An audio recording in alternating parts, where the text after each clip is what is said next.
ఎటువంటి కంటి సమస్యకైనా 100% ఆయుర్వేద పరిష్కారం సంజీవన్ నేత్రాలయ. కాశీ ప్రయాగంలో భారీ వర్షాలు వరదలు ముంచెత్తుతున్నాయి. అసలు పబ్లిక్ బయటికి వచ్చేందుకు కూడా భయపడిపోయేటువంటి పరిస్థితులు ఉన్నాయి. చిన్న పిల్లల్ని కూడా ఇలా చేతుల మీద ఎత్తుకుని తీసుకెళ్లేటువంటి పరిస్థితులు. కొన్ని విజువల్స్ ఇప్పుడు మనం చూద్దాం. అలాగే పంతులు గారు ఉన్నారు లైవ్ కాల్లో, నారాయణ శాస్త్రి గారు. ఒకసారి ఆయనతో మాట్లాడదాం. అక్కడ అసలు పరిస్థితి ఎలా ఉందో ఆయన క్లియర్గా ఇప్పుడు మనకు చెప్తారు. స్వామి నమస్తే అండి. నమస్కారం. ఎప్పటి నుంచి వర్షాలు వరదలు ఉన్నాయి కాశీ ప్రయాగంలో? అలాగే చాలా దారుణమైనటువంటి పరిస్థితులు ఉన్నాయి. అసలు భక్తులు ఇబ్బంది పడుతున్నారని అంటున్నారు. చాలా నీళ్లు ఆల్మోస్ట్ మోకాలు దాటి పై వరకు వచ్చేసాయని చెప్తున్నారు. నిజమేనా గురుగారు? ఎట్లా ఉంది అక్కడ పరిస్థితి చెప్పండి కొంచెం. ప్రతి సంవత్సరం కూడా ఇలా గంగా ప్రవాహం పెరుగుతుంది ఈ యొక్క గంగా నది తీరంలో. అలాగే హిమాలయ పర్వతాల నుంచి మన హరిద్వార్ టు మన త్రివేణి సంగమం ప్రయాగరాజు, అలాగే కాశీ మీదుగా కలకత్తా సముద్రం వరకు కూడా ఈ గంగ పెరుగుతూ ఈ కాశీ క్షేత్రం మీదుగా గంగా నది మన కలకత్తా సముద్రంలో కలుస్తుంది అనమాట. అక్కడ గంగా నది అనేది ప్రవాహం అనేది చాలా చాలా ఎక్కువగా పెరిగింది. ఇది ప్రతి సంవత్సరం కూడా పెరుగుతుంది, కాబట్టి ఈసారి మరీ ఎక్కువగా పెరిగింది. గంగా నది తీరంలో ఉండేటువంటి ప్రతి దేవాలయం కూడా ఈ గంగలో మునిగిపోయి ఉంటాయన్నమాట.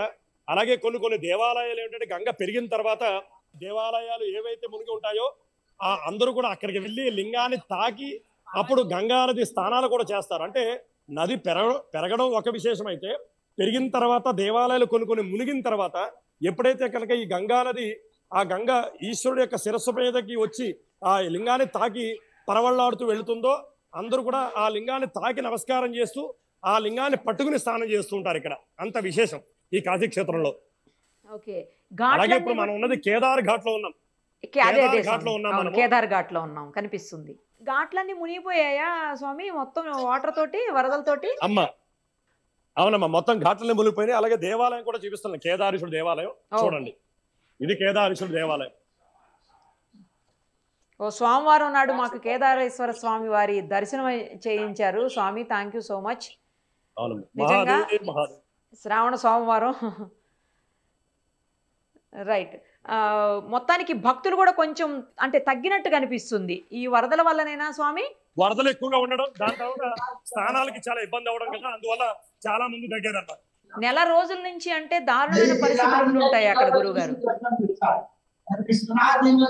అవునమ్మా, చాలా చాలా చాలా దారుణంగా ఉంది. మరి ఎట్లా రీహాబిలిటేషన్ అంటే పునరావాసం అది కల్పించారా? ఏదైతే లోతట్టు ప్రాంతాలు ఉన్నాయో అక్కడి నుంచి ప్రజల్ని పక్కకి తీసుకువెళ్ళి అట్లా చేశారా? గవర్నమెంట్ తరపు నుంచి అన్ని ఏర్పాట్లు చేయడం జరిగింది. ఎవరికి ఇబ్బంది లేకుండా అన్ని చాలా చక్కగా జరుగుతుంది. అలాగే విశ్వనాథుడి యొక్క దర్శనాలు కానివ్వండి, అలాగే కేదారేశ్వరుడి యొక్క దర్శనం కానివ్వండి, కాలభైరుడి యొక్క దర్శనం కానివ్వండి, అన్ని కూడా. అలాగే కాశీవాసులు ఎవరైతే ఉన్నారో ఈ గంగ పెరిగిన తర్వాత కొన్ని ఇళ్లలో కూడా గంగలు చాలా లోపలికి వెళ్ళడం జరిగింది. వాళ్ళకు కూడా అన్ని ఏర్పాట్లు చేసి ఎవరికి ఇబ్బంది లేకుండా చేయడం జరిగింది. ఇప్పటికి ఇంకా వర్షాలు పడుతున్నాయా స్వామి? పడుతున్నాయి, వర్షాలు పడుతున్నాయి, బాగానే పడుతున్నాయి. ఇంకా ఎన్ని రోజులు అట్లా ఏమన్నా తెలుసా? అంటే వాతావరణ శాఖ ఎన్ని రోజులు ఇచ్చింది? అంటే ప్రస్తుతం శ్రావణ మాసం నడుస్తుంది కాబట్టి శ్రావణం, భాద్రపదం, ఆశ్వీజ మాసం వరకు ఇలాగే ఉంటుంది. ఆశ్వీజం వరకు డైలీ పడుతూనే ఉంటాయి. వర్షం అనేది మామూలే పడుతూనే ఉంటాయి. కాకపోతే గంగ పెరగడం అనేది ఏంటంటే మనకి పైనుంచి వస్తాయి కదా, డ్యామ్ కూడా వదులుతారన్నమాట. డ్యామ్ కూడా ఫుల్ అయిపోయింది. ఆ డ్యామ్ నుంచి వదిలేటప్పటికి మొత్తం ఇంకా గంగ కూడా అలా పెరుగుతూనే ఉంటుంది. కానీ ఇంకొక మా ఉంటే ఒక నెల రోజులు. ఎన్ని ఘాట్లు మునిగిపోయాయి స్వామి ఇప్పుడు? ఘాటు కాశీలో మొత్తం 84 ఘాట్లు ఉన్నాయి. 84 ఘాట్లు కూడా మునిగిపోయి, ఏవైతే హైట్ గా ఉన్నాయో, ఏవైతే హైట్ తక్కువ ఉన్నాయో, హైట్ తక్కువగా ఉన్నవన్నీ మునిగిపోయినాయి. హైట్ ఎక్కువగా ఉన్నవన్నీ కూడా అందరూ వచ్చి స్నానాలు చేస్తున్నారమ్మా. ఇప్పుడు హైట్ ఎక్కువ ఉన్న ఘాట్లు ఏమేమి ఉంటాయి స్వామి ఒక్కసారి చెప్పండి. హైట్ ఎక్కువగా ఏంటంటే మాక్సిమం మినిమం ఇక్కడ పంచగంగ ఘాటు, కేదార్ ఘాటు, పంచగంగా ఘాట్ చాలా హైట్ గా ఉంటుంది. అలాగే మనకి కేదార్ ఘాట్ ఎక్కువగా ఉంటుంది, హైట్ ఎక్కువగా ఉంటుంది. అలాగే విజయనగరం ఘాట్ హైట్ ఎక్కువగా ఉంటుంది. ఈ ఘాట్లలో మాత్రమే అందరూ స్నానం చేస్తారు. మిగతా వాటిల్లో కూడా అంత రోడ్డు మీదకి వచ్చేసింది, గంగంతా కూడా రోడ్డు మీదకి వచ్చేసింది. చాలా ఉధృతంగా ఉంది అయితే గంగా ప్రవాహం. చాలా చాలా చాలా కిందకి చూపిస్తున్నాను గంగ. అక్కడ బోట్లో తిరుగుతున్నారా స్వామి, లేకపోతే మామూలుగానే తిరుగుతున్నారా అక్కడ ఉన్న ప్రజలందరూ? లేదు, బోట్లు అసలు ఎలా చేయట్లేదు. టూరిస్ట్ ఎవరిని కూడా బోట్ ఎక్కనివ్వట్లేదు. కాదు రోడ్ల మీద అంటున్నాను స్వామి. రోడ్ల మీద బోట్ ఎక్కనివ్వకుండా అందరూ కూడా సెక్యూరిటీగా వాళ్ళు మాత్రమే వసతి కోసం ఆ బోట్ ఎక్కి ఇంట్లోకి వెళ్ళడం, బయటికి రావడం, వాళ్ళకి నిత్య అవసర వస్తువులు తెచ్చుకోవడం కోసం బయటికి రావడమే. ఓ కాబట్టి వాళ్ళకి మాత్రమే బోటు వసతి. టూరిస్ట్ కి ఎవరిని కూడా బోట్ లో తిరగనివ్వట్లేదు బోట్లు. ఒక లేన్ ఉంటుంది కదా, సెక్యూరిటీ లేన్, అది దాటి వెళ్ళకూడదు, సురక్షితం కాదు అని చెప్పేసి ఒక లేన్ వరకు ఆపేస్తారు. ఆ లేన్ వరకు కూడా చాలా ఫుల్ గా ఉన్నటువంటి పరిస్థితి ఉంది వాటర్.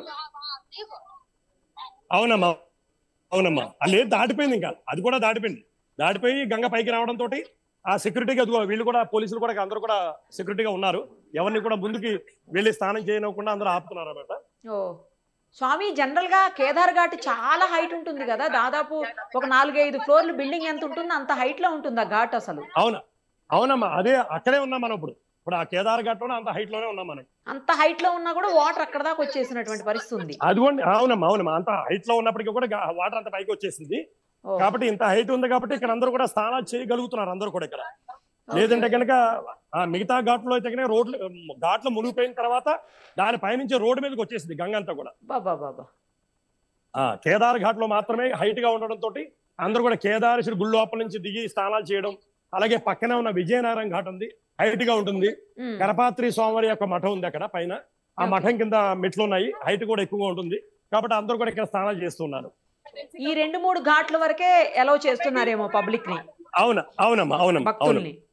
సో ఎవరైనా పిల్లలతోటి అలా వచ్చే భక్తులు కొంచెం జాగ్రత్తగా ఉంటే బెటర్ ఏమో స్వామి. చాలా చాలా చాలా జాగ్రత్తగా ఉండాలి.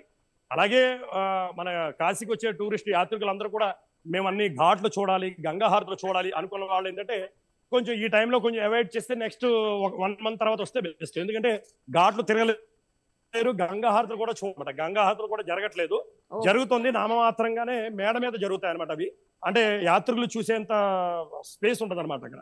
ఓహో, కొద్దిగా ఆగి కొద్ది రోజులు ఆగితే ఈ వర్షాలు వరదలు అన్ని తగ్గిపోతాయి, అప్పుడు ప్రశాంతంగా రావచ్చు అన్న ఉద్దేశంతో కరెక్ట్ గా చెప్పారు. మొత్తానికి చాలా దారుణంగా ఉన్నాయి అక్కడ వరదలు. ప్రయాగ కావచ్చు, కాశీ కావచ్చు, మొత్తం 84 ఘాట్లో కేవలం 2-3 ఘాట్స్ మాత్రమే కొంచెం మునగకుండా ఉన్నాయి. మిగతా ఘాట్స్ అన్నీ కూడా మునిగిపోయాయి వరదలతో అని చెప్పి ఇప్పుడే అక్కడ మనకు ప్రత్యక్షంగా స్వామీజీ చెప్పారు. కేదారేశ్వర స్వామి వారి టెంపుల్లో అర్చకులు ఆయన, ప్రతిరోజు గంగాహారతిలో కూడా పాల్గొనేటువంటి వ్యక్తి. సో గంగాహారతి కూడా ఆపేశారు, ఏదో నామమాత్రంగా జరుగుతుందని చెప్తున్నారు. సో అక్కడ ఖచ్చితంగా అన్ని ఘాట్లు తిరగాలనుకునేవాళ్ళు, లేదా అన్ని కాశీ ప్రయాగ మొత్తం చూడాలనుకునేవాళ్ళు మాత్రం కొంచెం ఆలోచించి నిర్ణయం తీసుకోండి. కొద్ది రోజుల్లో వేచి ఉండి ఆ తర్వాత వెళ్ళడం బెటర్ ఏమో.